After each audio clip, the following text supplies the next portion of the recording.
Hello and welcome back to the Splinter Studios Podcast. My name is Adam Stevens and I'm going to be your host, guiding you through the next hour of light musical entertainment.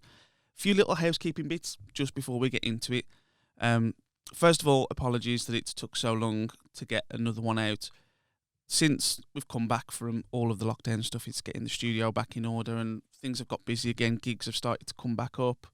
And this room's been busy. We've been hiring it out. There's now some examples out online of other people using it. One's just dropped this week by RTH Media, which is they're doing like a Resident Evil podcast, which I've just got no clue about. But if that's your thing, you can find that. We'll share that on the studio's page. Yes, we've got some more ideas for guests. We've got some people booked in. But yeah, that's all to come. And it's all going to be non-musical as well. It's not just going to be music-based. So while the studio's been back open, we've been working to get some events out there, and we've got some dates for your diaries if you want to jot these down. So coming up, so just next week, depending on when you're listening to this, 7th of August, we've got the very first, well, not the very first, but we've got the return of the Splinter Studios open mic night. These have always been really popular in the past, and maybe I'm biased. I think they're a very different vibe to other open mics I've been to. I think if you've never done an open mic before, Splinter Studios or otherwise, they're a good experience, but I think they can tend to get a little bit tired very quickly. They've always just been long, free-form jams, in my experience, and it doesn't always create the best entertainment for the viewer. It's great for the musician, but it's not for the audience. And I think ours is completely different. It's very much a very good variety show. But we're doing this one a little bit different to our previous ones because our students have been working so hard over lockdown and then since the return. We're doing the first 2 hours of the show is going to be just our students performing. So we've put them into bands, and then there's a few that we're going to join on stage with. So doors open at 4:30, and then 5 till 7 will be students performing, and then 7 onwards is open to bands and any other artist, any other acts that would like to perform, whatever it is. Simple rules, really. Just 3 songs per turn. No free-form jams, like I said. There's plenty of other opportunities. We're not discriminating against the people that want to come and play jazz for half an hour, but there's a place for you to go and do that. And this is centred around giving people opportunities to perform and try out new material and practice in front of a crowd and all that kind of stuff. So that's going to be in our Moon Room on the 7th of August. Following that is the big one on 4th of September. It's Judge Stock. That's going to be a day of jam-packed with live bands, acoustic acts. There's original music, there's covers, there's tribute bands. If you'd like to know more about that, listen to my previous podcast with Lee Judge. He goes into great detail explaining how all of that's happening. It's going to be exciting. It's going to be a long day. But actually, if you're interested, mine and Josh's band, Thunder Chunky, and now we're going to be headlining. We're going to be last on the main stage. So that should be fun. We'll be tired. We've been working from the early hours of the morning. So come down and check that out. It's all for charity. So that's good. And then introducing a brand new event that we've got coming on the 12th of September. I think it's quite coolly named. It's the Rock and Roll Bric-a-Brac. So you've probably no idea what that is. So effectively, think of it, so it's a bit like a jumble sale, a car boot sale. I don't know if there's a cooler way of explaining it than that. There is the Rock and Roll Bric-a-Brac, which is easy for me to say. So basically what you can do, you can hire a table off us, just £5. You can sell anything you want, and we're just going to invite as many musicians down or whoever else to come and potentially look to buy some equipment, anything musical based. So it could be lighting, guitars, drums, sticks, little accessories. Even if you've got a load of vinyl that you might want to shift, that's the place for you. We're going to have plenty to go on there. We're just going to trial this new system. We thought it'd be quite cool. That's going to be upstairs in the big hall at the old post office on the 12th of September. Doors open at 9 o'clock, and that'll be fun. I'm sure we'll get some music on, get some teas and coffees on the go. Should be good. And then finally, we've got 2 dates with black country comedian Johnny Cole. Now, if you've not seen Johnny Cole before, he's very entertaining, very funny. We've played with him quite a few times. We've booked him ourselves for our Black Country Celebration Day. He's hilarious. There's loads of stuff online if you search him. So it's Johnny without a H, so it's Jonny Cole, Cole. check him out if you like your musical comedy. So it's all very Black Country based, which I'm sure is relevant to many of you. But yeah, he's brilliant. So he's doing 2 nights here on the 1st and the 8th of October. Okay, so let's get into the podcast. Today's guest is Josh Pritchett, who's the co-owner here at Splinter Studios. I'm sure you all know him. We thought, although it's a little bit of an unexotic guest, no offence meant, Josh, I apologise, but we thought it was an important one to be able to hear about how Josh teaches. I think it's the perfect thing for your students or even people that come down the studio to hear a bit of how we approach things from the studio. You can hear our point of view. I think it's important when you shop around anyway, if you're doing any kind of service, whether that's guitar, drum lessons, keyboard lessons, driving, whatever service you want, you check out the reviews nowadays, don't you? And I think this gives Josh an opportunity to explain his thought process, and it lets you. So if you're sending your son or daughter for lessons with Josh, you can hear a little bit more about him and know where he's coming from with his thoughts and opinions and what your child will be getting. So me and Josh have been friends for a very long time. We went to high school together. Although we didn't really know each other, we were in different populations within the school. We got closer friends as we left school. We were in our very first band, Family to Function, which we spoke about in the podcast. And then that led to Liberty Lies, which we're still in today, 12 years later. So obviously I've known him for a long time. Me and Josh have got like a strange relationship, obviously, because we work so close together. I see him here almost every day. We have 2 lots of band practices. We have all gigs all around the country. So it might seem a bit weird that we're asking the questions, but we don't talk like this on a day-to-day basis. You don't go back and ask these things, obviously, because I've known him for so long. There's certain bits I do know.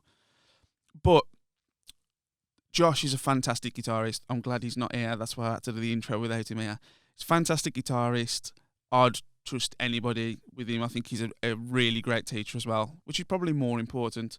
I know everything he does, every decision he makes with regards to teaching is for the best of the students. I know he really enjoys it every day. He likes to come up with interesting ideas. He runs them past me.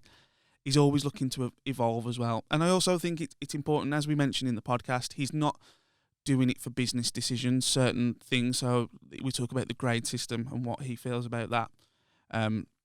I think he's learned and developed a very unique style of lesson, and it's showing in his students. Some of them are fantastic now, and they're all going on to bigger and better things all the time. So check this out. I hope it's interesting for you. I think it was interesting. Give it a listen. If you enjoy what we do, remember to like and subscribe, depending on where you're watching. So it's on YouTube or listening, Spotify, Apple, Amazon, all the usual places. We hope you enjoy it. This is Josh Pritchett on the Splinter Studios Podcast.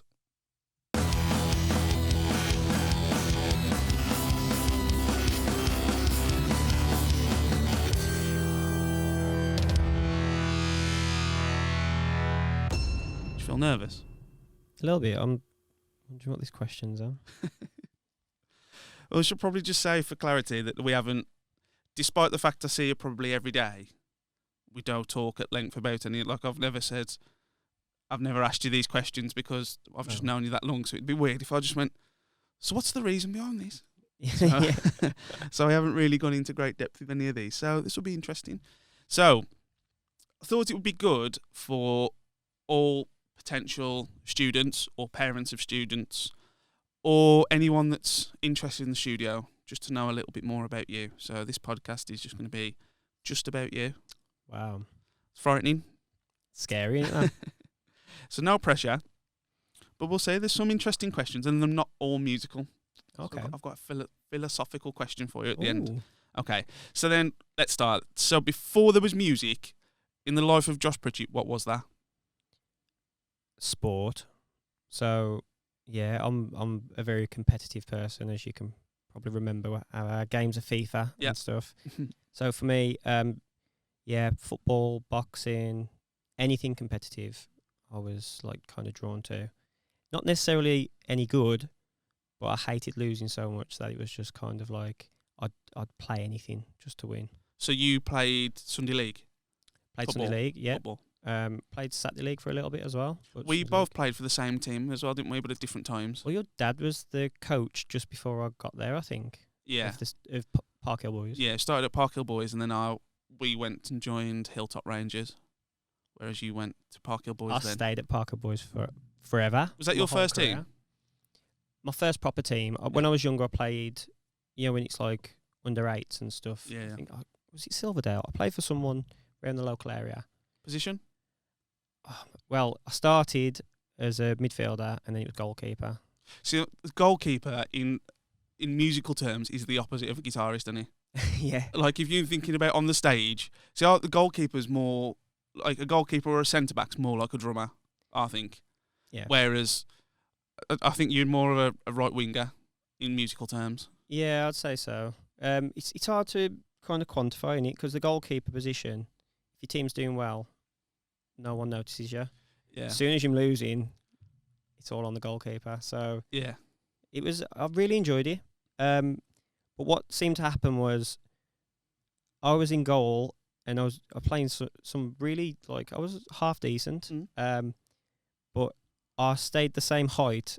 And when you get to under 11s, the goalposts get bigger. And I just seemed to not. Everyone was hoping that I'd grow, but I just never did. So I transitioned from a goalkeeper to a midfielder then. I think the only time we would have ever played football together, we both played for the school team at the same time. Yeah. But I've got zero memory of you being there. I don't know if you feel the same, but I No. just don't remember. Well, we played it. Well, we got to the Albion, didn't we? We got to the cup final. Yeah. And I think we both left, even though we won, discouraged. Like, I'd let in a penalty, and I was mortified because I had nothing else to do all game. Yeah. So. And I just didn't play. Yeah. So we both left, and I remember crying on the way on. So. Yeah, I did the same. I was gutted. I warmed up and made sure I scored. Even though we won as well. I just felt like I remember giving the trophies and being like, I don't want these. Yeah. I didn't win these. I'd played in every game leading up to the final, just not the final. But anyway, so we've established that you liked your sport. So what got you into music? What got you into playing guitar? What started you off? To be honest, it was. I mean, when I was growing up, my dad runs a pub, so every weekend we'd be there watching the acts. And to be honest, most of the time I didn't really care. I'd be waiting for Match of the Day to come on. I'd be playing outside with the other kids. But I remember we had a guitar teacher come into school, John Pye. Yep. And to be honest, the main reason for me to get into it was another friend of mine, Carl. We found out we could miss French if we did the music lesson, so I was like, sign me up to that. And I remember I went there just pretty much as like, I don't get to go to French, I get to sit here. And he played some stuff, and I mean, I remember him playing. I'd never heard of the Beatles or anything, and he played "While My Guitar Gently Weeps," and it was just him on an acoustic guitar singing.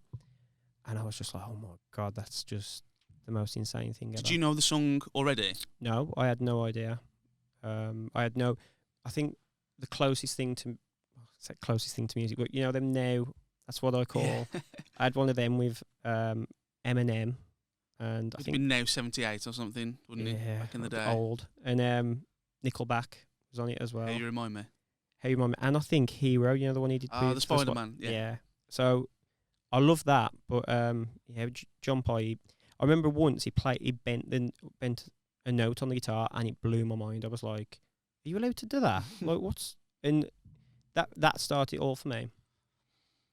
So it was John that really started. Well, it was the idea of missing French first. Yeah. And then developed into a fascination with there's more things than what I just think can be done. You know what? It was like it come at the perfect time. There was kind of like a sequence of events happened. So like, I was getting to the point where I was starting to go, I'm not going to be a professional footballer, am I? Do you know what I mean? And that's a sad thing for any kid. Disappointing age, isn't it, that? When I look about and I'm like, no, I'll stay. So what age are you here? Probably about 12, 13. Yeah. Is that the right age? But yeah. I didn't start until I was 14. So, but yeah, okay. Year 8 would have been, so you 13, 14, yeah, I suppose. Yeah, say 13. Yeah. And yeah, it kind of clicked in my head that I wasn't going to be a professional footballer. And at this time as well, a lot of my friends who I'd grown up with were getting into kind of going out and smoking, drinking, drugs. And then for me, it was like, I feel like a kid compared to them. Drugs at 13. Yeah, Anybody that doesn't live in Wednesbury listening to this podcast, like, what? Yeah, man. I'm at the top of the church. We used to hang about there, and I remember just sitting there going, man, I'm a kid, man. I shouldn't be doing this. Yeah. So the thing with the music, it come at the right time because the football thing had died, and I was getting bored of it as well. Yeah. I started to get as well, which never bothered me before. I was like, Sunday, it's freezing. It's like October, you know what I mean? And it's just like, I'm going to stand there, and the team's going to win, but I'm just going to stand there doing nothing in goal. So yeah, I suppose I got a bit more selfish then. I was like, I wanted to do something for me. Yeah. And at the same time, with my friends, I didn't really want to hang about with them, so the guitar was the perfect thing to sit at home and kind of learn. So you were having lessons with John at school, but the lessons at school were always like 20 minutes, weren't they? And there's 3 or 4 in Yeah, class. so it was limited. Did you ever have private lessons? Yes. So I had a guy called AJ Mills, who's in KK's Priest now. Yeah. Hostile. He's in Hostile as well. I don't know if they're still going. Yeah, man, he was amazing. So he lived around the corner from me, and he's a little bit older, but not too much. So he was one of them guys where he come to my house and he's got long hair. First, like, I don't know anyone at this stage who's got long hair. He comes in the like long blonde hair, and he's going, "Yo, dude." I'm like, this guy's the coolest guy in the world, man.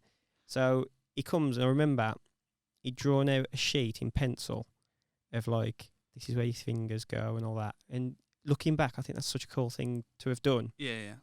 So he'd give me lessons, and John had kind of sparked the fire of like what kind of like to get into music, but not really a particular band or anything. Yeah. And AJ, he really pushed the metal thing because he's a metal guy. So for a few months, I had metal guitar lessons really. So we looked at like Maiden, and he was just exposing me to all these new bands that I'd never heard of. And I was listening to like stuff that I thought was just like the heaviest thing on the planet, Alice Cooper, all this kind of thing. So yeah, he was a massive spark for my kind of enjoyment for music. And not only that, what he did was he started allowing me to be his guitar tech. So they'd Hostile, the band he was in. I was guitar tech when they played JB's. Yeah. I got to meet one of my favourite bands of all time, Rattlesnake Remedy, because they play. AJ won't remember this, but they played under them at JB's. You went mad for them for years as well, didn't you? There was like, you know, and to be fair, there was probably no bigger than. I don't even know if they gigged much outside the Midlands, did they? I don't think so. Well, I know they did a European tour with, I think, Magnum. To be fair, I think we have got more Spotify streams than them. Not that it means a lot, but not now. They've been split up for 10 years. Yeah.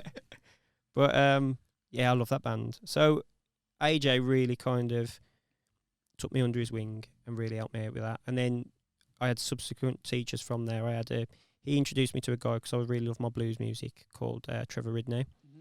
And he's just a fabulous guitar player. And he really helped me.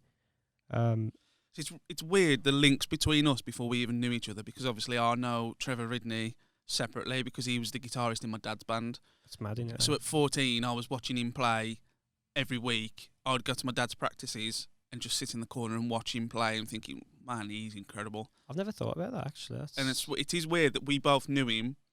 We both knew, obviously, I had lessons with John Pye as well, but we never had them together. No. We both played for the same football team. So that's weird. At the age of 14, there's already a few links there that I've never even thought about it. That's mad. So yeah, you had Trev. Yeah, so I had lessons with Trev.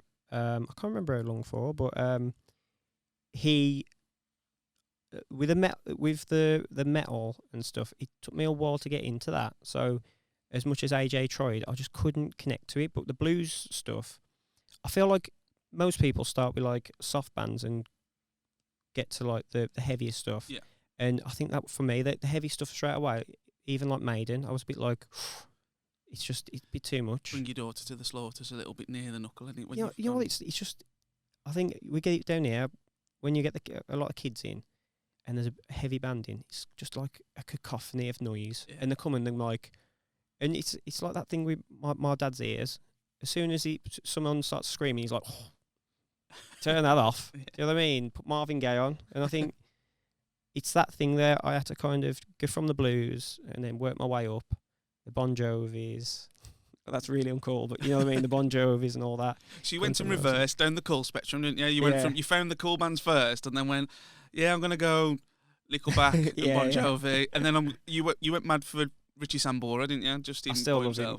I had one of my friends, Harry, for my birthday, brought me a pillowcase that says "I'm sleeping with" and a picture of Richie Sambora, which I've still got to this day. So yeah, I love that man. So how did the lessons then transition to you starting or being in your first band? Well, again, probably for yours a little different because your dad was a drummer. Well, still is a drummer. Yeah. But for me, playing guitar was an obsession, but it was an obsession without a goal. So, playing with people like Trev, I just enjoyed being there and learning. So, like, he'd play something, and for me, it was always like watching someone like Eric Clapton improvise a solo was like, that's magic. That is just like, that's impossible that someone can just do that. And then as you start learning, it's kind of like, oh, actually, I understand what he's doing here. Yeah. And then I can watch a solo now and go, I understand what he's doing there. I understand he's gone from this to this to this. And it was kind of, it is a bit like magic for me, learning how a trick's done and then going, oh, okay, but you can use that same trick over here and get a different kind of outcome. And I think for me that was the enjoyment of it. I'd never had any idea of being a rock star until I started looking at Guns N' Roses and bands like that. And The Hex, which was your first band. Yep. So that was a big thing for me as well because with AJ, he was always, this is going to sound bad, but it's not meant to, but this guy was like the coolest guy, and you think, well, he's obviously in a band, look at him, he's cool as anything. Whereas you, Sean, Jack, who was Chris and Matt Roseblade. Matt Roseblade later, yeah. Playing at like local clubs, but you, not that you wasn't cool, but you was the same age. It was like achievable. So so I was looking around like, man, I could probably do this, you know. Yeah. And I think that was the big change for me, where I kind of flipped it in my head like, this might be possible to make something out of this. So who was your first band? I knew you'd ask this. No, well, you had like gigging band, not your very first. Cause I know I will embarrass you with your first band. Well, the first band we got together was the Honey Boys, which was me, Carl, and Luke, one of my friends at school. We never did anything other than we did a rock school at the Conagry, which was great. We got to play. That's with John Pye. No, that was with a separate company. That was who I think they just hire at the Conagry, but that was really good experience. But my first band was a band that you was in, Failure to Function.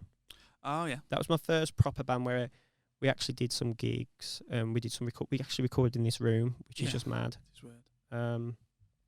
So yeah, we did quite a few gigs actually, didn't we? Well, with Failure to Function, me and you were effectively sessions, weren't we? Yeah. Despite not probably being good enough to be. So I was really good friends with the singer and guitarist Burko. He needed a drummer, and he always pulled good numbers. So he'd always fill a pub. So if he supported our band, I'll play drums for you, and you bring a couple hundred people, yeah. And then when they needed a guitarist, I knew you'd started getting into your blues stuff. So I was a hard rock / metal drummer. You were a blues guitarist playing like indie punk stuff. It is quite funny actually if you listen to the recordings back. It is just like this indie band doing very much like I forgot what they're called now. Don't Look Back into the Sun. Oh, the Libertines. Libertines. It was kind of like that ethos, but then it was like a blues solo in the middle of it. Yeah. Do you know what I mean? It was a bit strange. The good thing about Failure to Function, it was really fun. And we had a laugh. We didn't practice very hard, but we turn up. We'd just play all the pubs in Wednesbury. And at this age, we were 14, 15, but we were playing with, because Burko was a year older than us, and his friends were older than him. So it was like we were 18 while 15. Yeah, man. And I think none of us had like views of it. Well, me and you didn't have views of it like being in this band forever or anything like that. It was just enjoying it at the time, and it was really fun. It probably was only about 6 months overall being in that band. We'd done the recordings down here and never did anything with them. It was back in the MySpace days. Yeah. And obviously disappeared. And we're showing our age all the way through this podcast. I know. So you did a couple other bands after that. You did Into Elysium. Yes, I did Into Elysium. Gosh, I'm forgetting all this. So that was AJ's brother, James, Anthony Wall, and Ash Leverland. So very good drummer. yeah, he's a cool guy. And we did a lot. It was getting to heavier music basically because I remember we did a practice here actually in the middle room Before it was Splinter. Before it was Splinter, yeah. And I walked all the way from my house with my two guitars on my back, my Pod XT, which is this pedal board, and I walked all the way from home, which is like a mile and a half away, up to here, and we played Smoke on the Water. What was it now? It was the strangest combination, but at the end we did Pantera. And I remember there was a guy in there, which was AJ's mate, and he went, "Why am you playing Smoke on the Water when you can all play that?" And everyone was like into this heavy music, apart from me, really. I still like the Deep Purple and stuff. Yeah. So I kind of knew I wasn't going to be in that band forever, just because I couldn't. And I felt bad almost because everyone was into like the Maidens and stuff, and I was really. I'd go home and I'd put on like BB King or something. So I was like, no, this isn't going to work. And obviously, at the time the Hex were having a few problems. Yeah. And I was still in contact with you guys, and then it kind of transitioned that I was going to move over to play with you guys. Well, we come to watch you a few times, like JB's, because your connections with Hostile, you always seem to get really good support slots. You'd always be playing JB, so me and Sean from Liberty Lies, we'd come and watch you, and then you'd come and watch us play with the Hex in the local pubs. And yet we always seem to get on better than the people we were in the bands with, and I think it made sense for us to start something new. So our band declined, and then I think you stepped away from yours. We started Liberty Lies. Yeah, man. Well, that was a bit of a rocky road, as Liberty Lies has always been. Yeah. So I remember phoning James and telling him that I was leaving and I was going to do something with you guys because it was more my kind of music. And they were all good. They started a band after that with some of the members from the Hex. Because I joined, originally it was the Hex still, wasn't it? Yeah. And we had a band practice and everyone, including the other members, were like, yeah, we want you in, all good.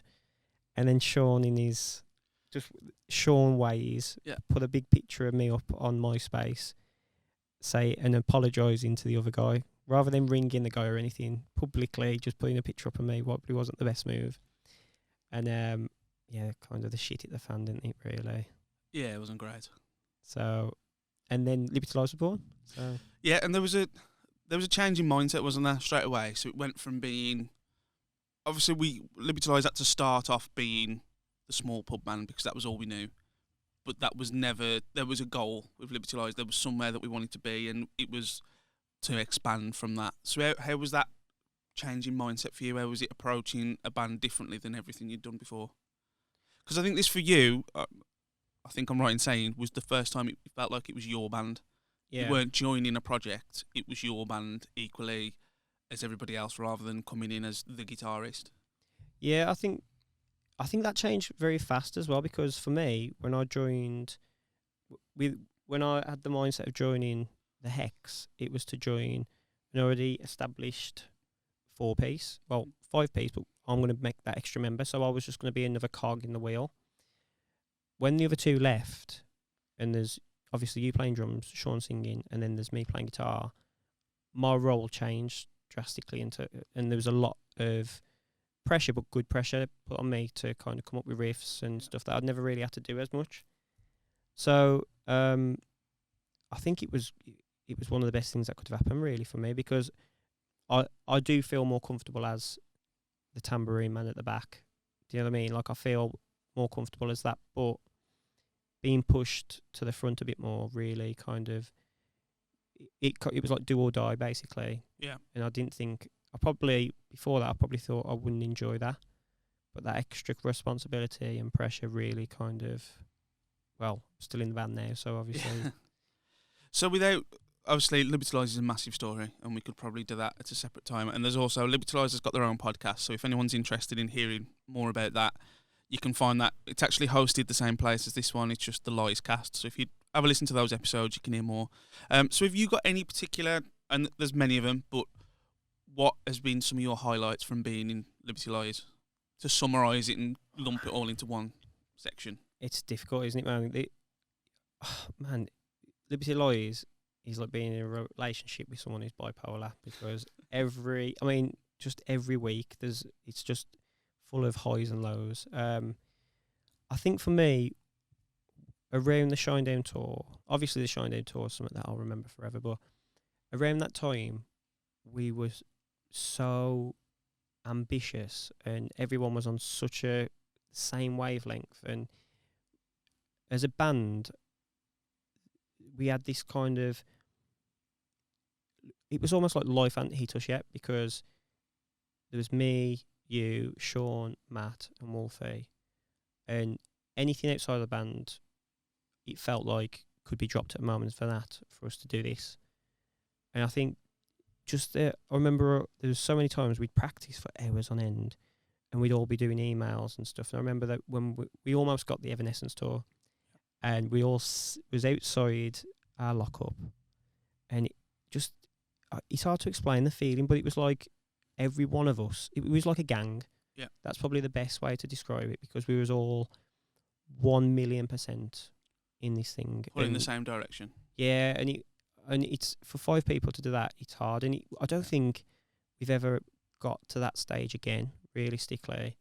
And yeah, I think just that time period was just a fantastic period of time for us as people as well. It was like, out of the 5 people, it's hard, because it's hard not to get clicks within a band and get it so this person can go with this person somewhere, and this person might go with this person somewhere, but say you and Wolfie wouldn't hang out together. But I think at that time you would. I think we all were just, it was just brilliant. And we were so productive. I think, did we write 30 songs? Yeah, we had like a sheet, didn't we, where we were doing our album, and we said the album wouldn't be done until we filled that sheet, and it had to have 30 songs on that we were all... Which is just mad, really. Well, but there was more that never even made it onto... It was only until it was a finished song that we were all happy with, it got on the board. Yeah, man. So, Shinedown tour, which obviously, so that was 2012, so that was a while ago. Yeah, well, I think that period of time for me was like the pinnacle of what we was kind of, not musically, by any stretch of the imagination, but as a unit. Well, we were in university at the time as well.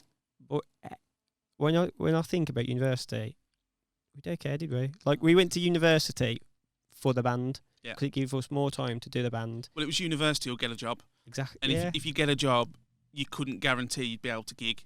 And then you also have the money turns your head. So you start climbing the ladder at whatever job you're doing, and then you're like, oh God, what's the point of gigging? So it was about trying to put the band in front of everything. Let's not allow any distractions. And I think very early on with Liberty Lies, it was make sure there was never any drink or drugs. It was never a problem. It wasn't our thing. It was about being as professional as possible. The one time we turned up to a gig and we got absolutely hammered, and we got hammered the night before, played the gig on the Saturday, and we were like, never again. Yeah. Never happening again. And then, to be fair to us, since then, and that was from the first lineup of Liberty Lies, we've never been on stage drunk. We've never been on stage hungover. You can have drinks after, but it was never before. And I think we maintained that all the way through. Yeah, man. It was mad, like you said, because we was all pulling in the same direction, and it meant just, I really think in that time, any of us got offered to join a bigger band, we'd have all gone, nah, it's all right, we've been doing something else, something's working here. Yeah. And that feeling is better than anything. Yeah. And I think obviously since the years, when we're all getting older, a bit uglier, you know what I mean? So life Speak just for yourself. happens. Well, yeah, sorry. I'm aging brilliantly. So yeah, but obviously we've done a lot of tours. We did the Soil tour, which was really, really fun. Us all living in a camper van. Gosh, God, there's just so many stuff. There's all the one-off gigs we did. The Magnum tours were absolutely brilliant. So touring's generally your highlight more than anything else? I think so. I think the writing stage for me now is probably my favourite part, because it's getting the creativity. Obviously, the last song we got to record down here and stuff, and I think from being able to kind of stretch your legs creatively. Yeah. Has really kind of is really, really enjoyable for me now. And now that you've, and as a producer, you've got a song in the top 10 of the rock charts, which must be like, obviously I've got it as the drummer of the band, but it must have a different feeling, because obviously you've got it as being a member of the band, being the guitarist, but for being the producer as well, that must have a separate extra feeling. I think so. But again, I don't know if you have this as well with Liberty Lies. This is just turned into a Liberty Lies podcast, sorry, but this is quite difficult to explain, but I think of myself, when I think of myself as a musician, not as a guitarist, as Josh from Liberty Lies. Yeah. So even though obviously the producer thing is Josh at Splinter Studios producing this song, it don't feel like that. It just feels like Josh from Liberty Lies has done the recording on this. That's what I struggle with. Like when people are, like Miles is more of like a session musician, isn't he? With the stuff he does outside the band, like plays keys on things and stuff.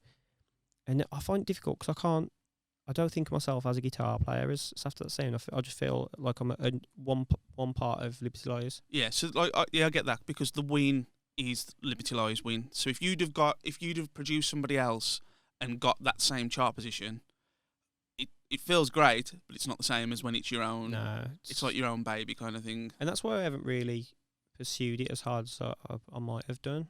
For me, the Liberty Lies has always been the main thing. So maybe it's something in the future that I'll try and pursue a bit harder. But for now, it's just Josh from Liberty Lies doing Cool. this. Let's put a pin in Liberty Lies then, because we could talk about that for hours. Good. So let's branch off now. How would you describe your job?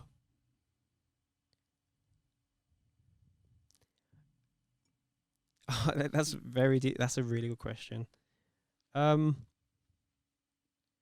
Overall, so obviously you're an owner of Splinter Studios, but we both know, I'm hoping everybody else knows, that it's more than, obviously you teach guitar here, but your job isn't a guitar teacher, is it? Solely? No, not solely. You know what? I'd say important. That's the main thing for me, and it sounds a bit pretentious, but the reason is, I think, we facilitate music to be played, and it sounds like a lot of times people come in and I'm playing FIFA. I'm not just playing FIFA a lot of times. Before that, we've obviously all the rooms have got full gearing for someone to come down and play music. And even with our lessons, to me, I don't care if someone comes in and they become the Beethoven of guitar. Like, for me, that's not the thing. A lot of these people come in, and for that moment in time, it's about inspiring the same spark that, like, John Pye did for me, where it's almost just saying, like, you haven't got to be a guitar player for the rest of your life, but check this out, you might like this, and for the rest of your life, you might be listening to, like, with John, it was the Beatles, inspired me, but hopefully I can say to a kid, like, check this out, this Black Sabbath, have you ever heard of Remedy. This is Rattlesnake Remedy. But, like, just being able to inspire that kind of, and show them a different way, because a lot of these moms and, like, the moms and dads who bring them don't know who Black Sabbath is, or Greta Van Fleet, or anything like that. Or they know a certain genre, or they might love Michael Jackson. Yeah. And you go, and the kids come in and be like, I'm sick of Michael Jackson. It's the only thing I've ever heard, but they don't know where else to look to find. And I think that's sometimes where it's our job to go, here's something you might like, because it's our job to kind of know a little bit of all these different genres.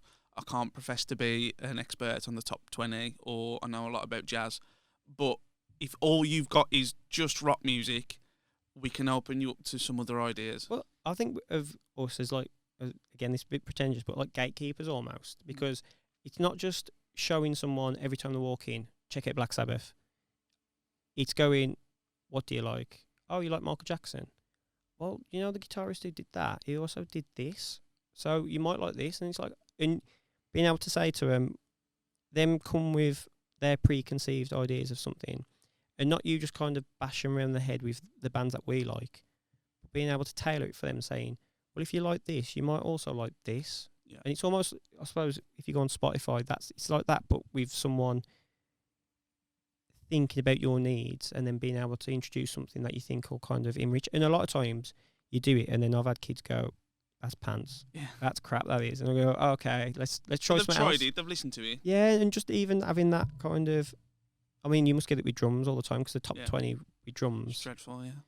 So you having to go, oh well, this is easy. You can play this. So how do we Yeah. get them to play something a bit more difficult that they might not necessarily be into? So how would you describe your teaching style? Laid back. I don't do the grades. That's one thing that I'm quite adamant about. Basically, I think for me, I want the best for the kids when they come in, and it's like we're doing a jam night next week, and it's kind of like a student showcase for the kids. And for me, it's all about just kind of the enjoyment of music. And I've got some kids who are really good, really, really good. And it's great to see that, them going home and practicing, but also the ones that don't practice, they come every week. And hopefully, well, they come every week, so they enjoy the time in that room where all we do is go look at music. How does this work? Why does this work? Yeah.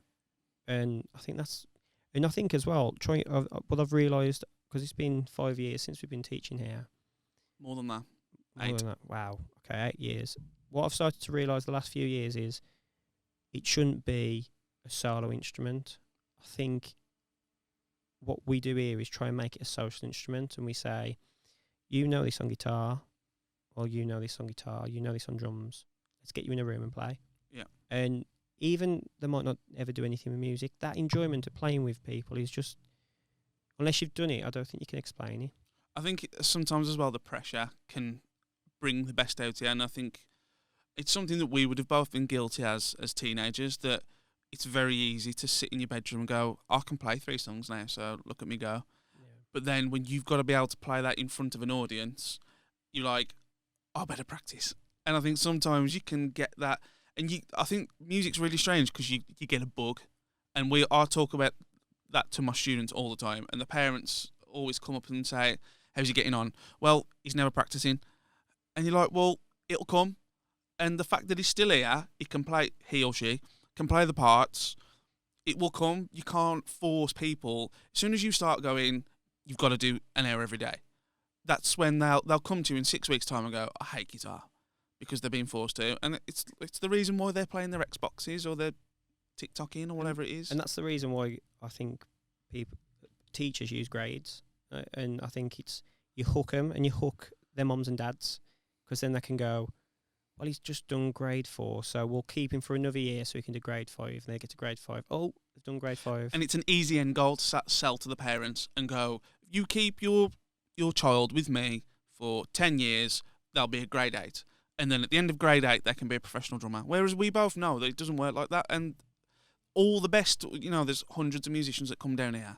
I would say all of the best ones are ungraded. Yeah, 100%. And all the best musicians, all best drummers, John Bonham, all of the best drummers aren't a grade 8 rock school drummer. And I think what you've just said about the practicing hours a day, unless you want to do that, why force these kids to do it? Because we've had parents down here who have come in and said he's 8 years old and he's done really well, but he's not practicing. He's playing his Xbox all the time.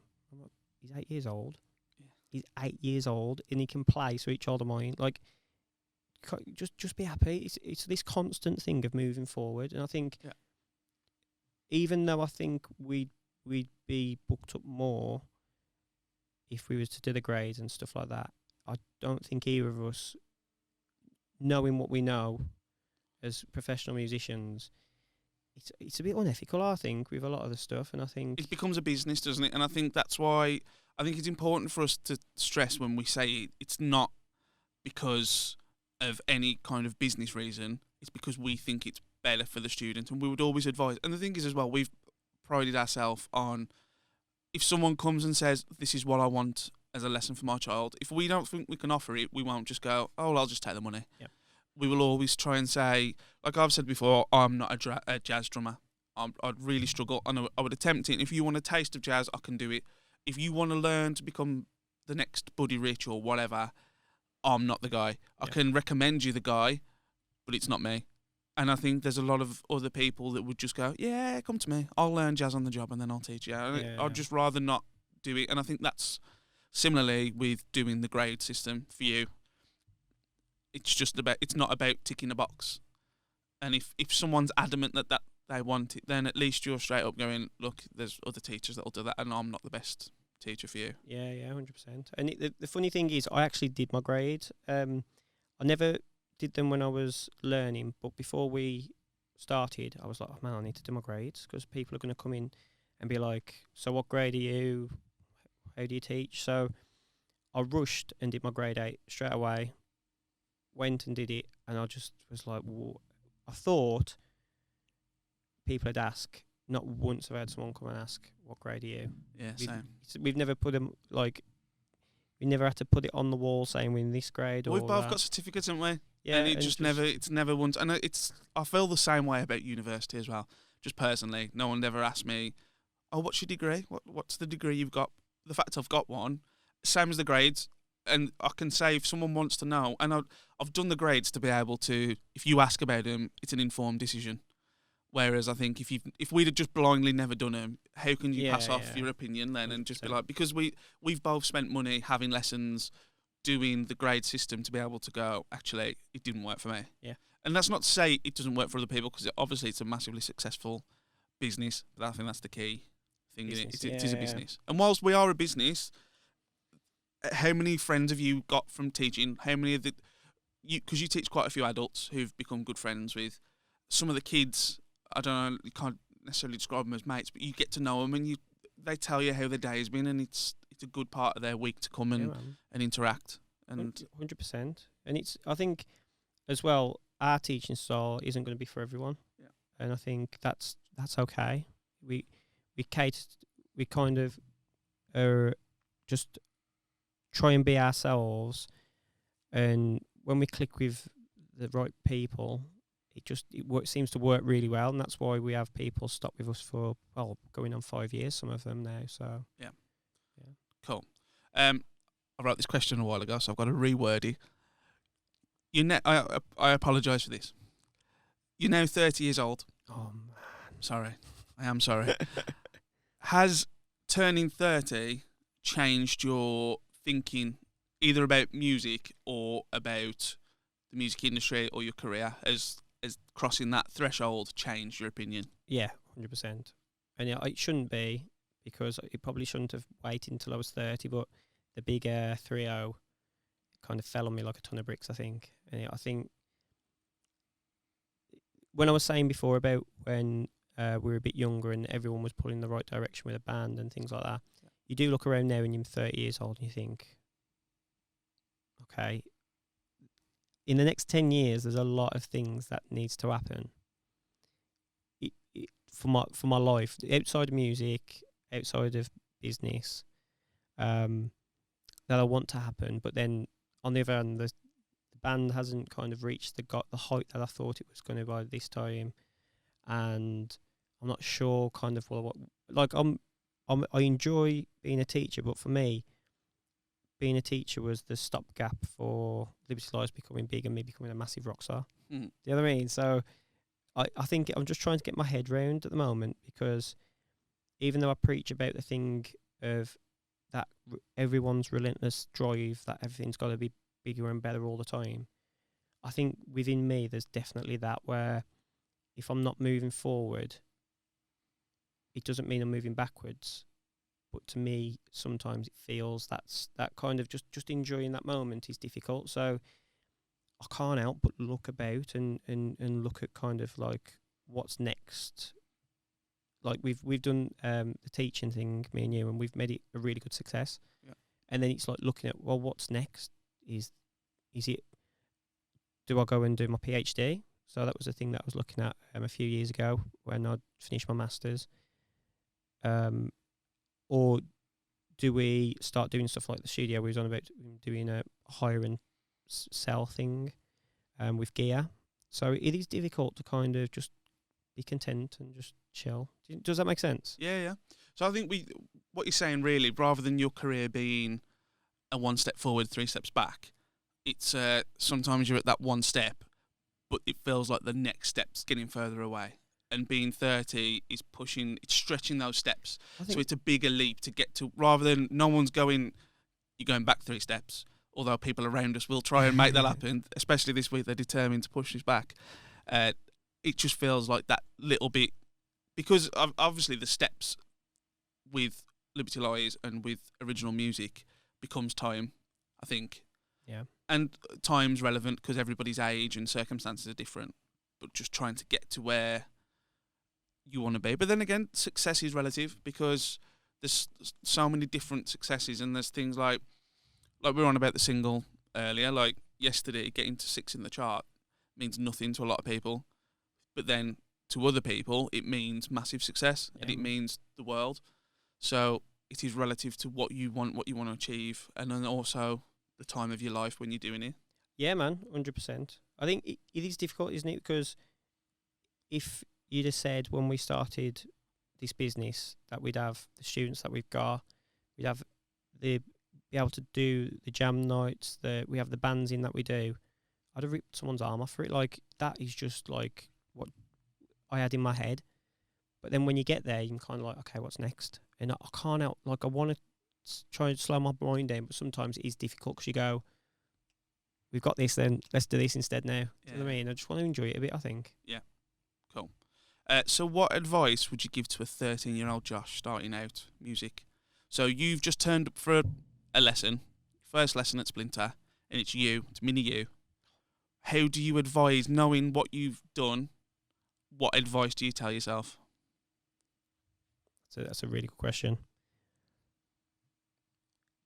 My initial answer would just be to chill a bit, because as a kid, when I started guitar, I just took it to the extreme. So there was one point when I was practicing 9 hours a day. So I had my little sheet that I'd say, wake up early before school and do a couple of hours. I'd come back from school, go upstairs, do a bit before tea, come down for tea, play until I go to sleep, wake up, repeat. Yeah. And although it's kind of done me in good stead for now, I do think stuff like I probably should have gone to my end of year's party rather than go and play guitar because I had to play guitar. Do you know what I mean? Like things like that. I look back and go, I probably could have let myself have that day off and go and do this instead. Yeah. But on the whole, I don't know, 13 years old. Gosh, I don't even. Because you've got 13-year-old students now that some of them might want to go on the same trajectory as you, and they might look at your career as a success. And if they could emulate it, that's exactly what they want. But obviously, you want more. So what do you tell yourself to prepare you for the industry that's coming? I think it's just to make sure that them enjoying the time that them putting in with it as well. So one of the realizations that happened to me was, when you're climbing the kind of the mountain of being able to play stuff. So like you look at someone like Dave Mustaine or something like that, or even stuff like what was one of the solos? There's a 13-year-old kid who I'm teaching at the moment, and he's trying to play the Tornado of Soul solo, which is notoriously difficult. The Megadeth. Megadeth, yeah. And the kid's killing it. He's 13 years old. You look at him and you go, bloody hell, this guy's going to be amazing. And I just hope that he's enjoying every moment he's practicing. Do you know what I mean? Like it's not a thing where it's like I've got to get this done, and do you know what I mean? It's not a hardship. And I think for me, looking back, that 9 hours a day was probably a bit excessive, and I probably could have chilled out a lot more and worry about this person's really good. So again, that competitive nature. What I've learned is that music's not a competitive sport. You've got to and learn to enjoy other people's kind of ability. Like, I love listening to Guthrie Govan. I don't necessarily want to put the hours in to become him. Yeah.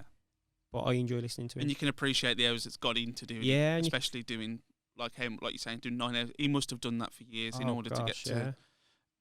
But he must have forsaken a lot of life experiences and things to have got where he is now. And he might be... And that depends what you want to put in and what you get out of it. 100%. He's not huge, he's not a massive... Obviously, he's very successful, and but he was Rihanna's guitarist, of all people. He's not doing other stuff. He obviously that's commercially successful, but it's not for his guitar playing skills. The reason he's playing for Rihanna.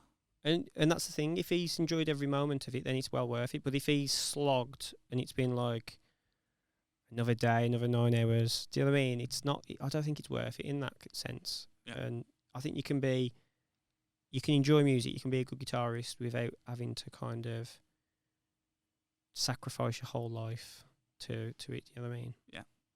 Right. So, in double your time again, you'll be 60 years old. What would you like to have? Where would you like to be in 60 years? Would you not 60 years? That would be very old. 60 in 60 years time, we'd like to still be alive. That'd be good, wouldn't it? So in another 30 years time, do you still want to be involved in music, or do you think is there an expiration date for you? Is there I want to do it until I get to this age, and then I want to move to something else? You know what? I have no idea. I think that's another thing. It's you can never tell. Because I'm surprised that I've been able to do music for so long. And now, really, I feel very lucky to have done this. But I think music's always going to be part of my life. If I'm not a teacher, or if I'm doing something else completely different, I think I'll always have music on in the background. Or I can't imagine me ever not playing guitar. Do you know what I mean? Like, even if it's like for a pub band or something like that, I think it will always be part of my life, but maybe not necessarily always be the focus of my life. Allow it to be for more fun than always financial, or not necessarily financial, but in order to keep growing. Yeah. Okay. A couple of fun little questions then before we finish.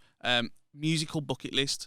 What's on yours short term to long term? So let's say in the next 10 years, is there any particular gig, any band you'd like to play with, anything that you'd like to achieve within music in the next 10 years? Bloodstock. Been playing that in a couple of weeks. I think that's definitely a bucket list thing for me. Yeah. It all depends. If I think about it with my Liberty Lies head on, it's geared towards that. So like playing download, making a new album, recording the album down here, maybe. Touring with anyone really. I think with my Liberty Lies head, that's how I'd think. I think with my head on, separate from the band, not really. There's not. I think there's bands who I want to see more than anything. I think I need to see the Eagles before someone else pops the clogs, because that would just gut me if I never get to see them. And there's festivals I want to go to and things like that, but nothing. What about place to play though? Is there anywhere that you haven't yet played that you'd like to? Is there a particular venue or city, country? If you could book a gig right now, It'd be America, wouldn't it? and you could sell out any venue, you're granted one wish. Genie pops up in a bottle of sparkling water, and says, or a can of kombucha, and says, "Josh, you got one wish. I will sell out any city, state, country." I think it'd have to be Download for me, because I've been there quite a few times. So now, for me, just imagine us. I mean, the thing is, I don't know if when you get older you just dream smaller and smaller. But for me, opening the main stage of Download would just be insane. So rather than Madison Square Garden or Yeah, the Sahara Desert, like Bon Jovi Opening. said, you'd take just playing an hour down the road in a festival. I think the thing is though, I haven't got an emotional connection with Madison Square Garden, as amazing as it would be. Yeah. But when I think of Download and standing there and watching like Guns N' Roses or someone playing, you just think, imagine, like, I just think us on that stage. Yeah. That's it for me. Okay, so keeping on that theme then, I asked this question to Lee. Can't remember how many bands I said. But let's go 5. 5 bands. Dream festival lineup. Dead or Alive, or... Yeah, let's go Dead or... I think Lee said Metallica was one, Slipknot was one, Thin Lizzy, The Doors, and somebody else. Can't remember the other one. Strange gig, isn't it, though? But it's his gig. Yeah, man. So your dream festival lineup then. So let's take Liberty Lies out of here, because we all know that we'll be opening the 4th stage at 11:30 in the morning. So who's headlining? Let's go top. Who's top? It doesn't necessarily have to be the biggest band, but who is top of your bill for this festival? Josh Fest. Josh Fest. Man, that's so difficult. If it was literally just me in the audience, then Fair to Midland every day of the week is the top. Yeah. I think below them, controversial, probably be Brand New. That's very controversial. Let's not go into that. You can Google Brand New if you. I never wanna got know to what's see that last controversial. album, but Guns N' Roses underneath them. Might be a bit upset about that, but Yeah, be alright.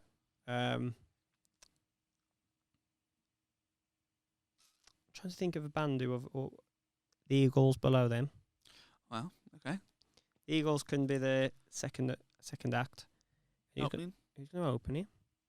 Rattlesnake Remedy. We'll get them back. Yeah, get the reunion. So we got Rattlesnake Remedy, The Eagles. Eagles, Guns N' Roses, Brand New, and then the smallest band, Fair to Midland. I don't know. Rattlesnake Remedy. Oh yeah, true. Fair to Midland ain't much bigger. They were. Bookending. Yeah, for anyone that doesn't know, Fair to Midland are a Texas-based. What are they? Alternative metal rock. Strange band. They're really bizarre. But Some yodeling. there's a poster up at the studio if anyone's clocked it right by the front door. Cool. All right, I'll take that. I'd go to that gig, to be fair. Be interested, if nothing else, just to see the look on Axel's face when he realises, hang on, who's this after me?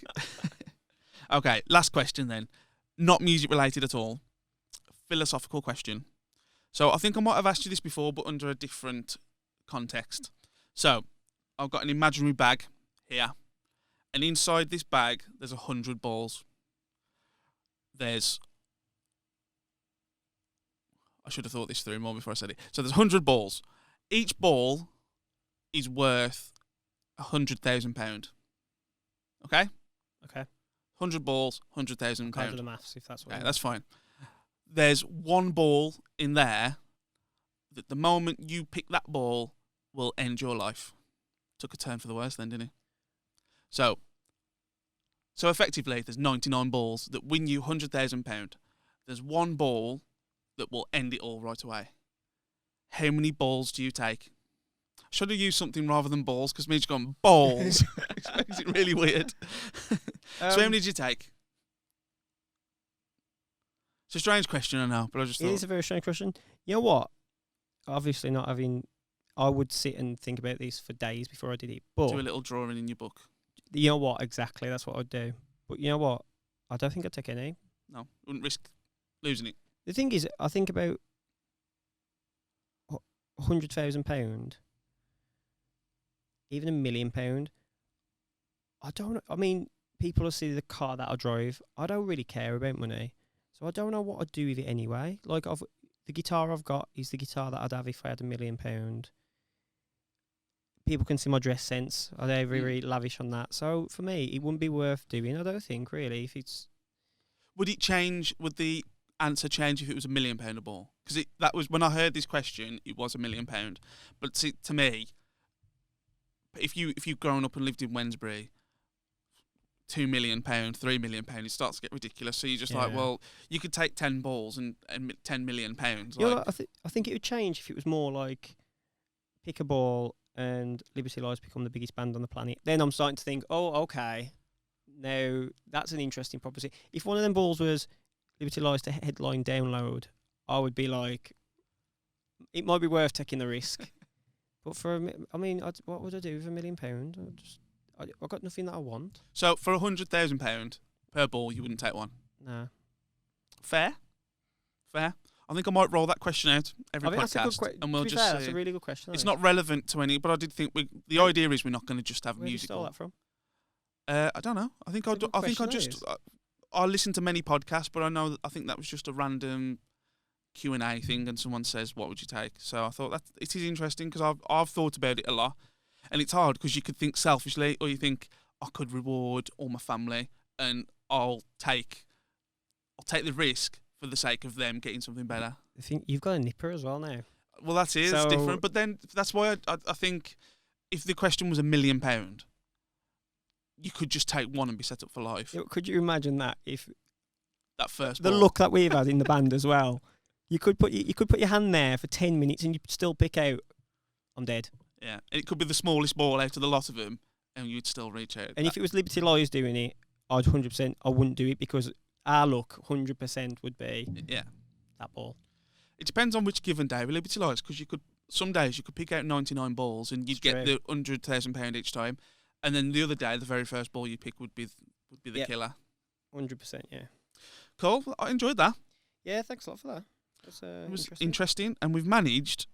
You can all thank me later. We've managed to keep it under an hour. Whoa. So we am late for practice though, so we better go. Yeah, we're going to get in trouble. But yeah, thank you for joining. Thank you very much. Thank you to everybody for listening. If you enjoyed it, please leave us a review, and you can like it, subscribe, YouTube, Amazon, Spotify, all the usual places. Yeah, thank you for listening, and we'll catch you on the next one. Thank you.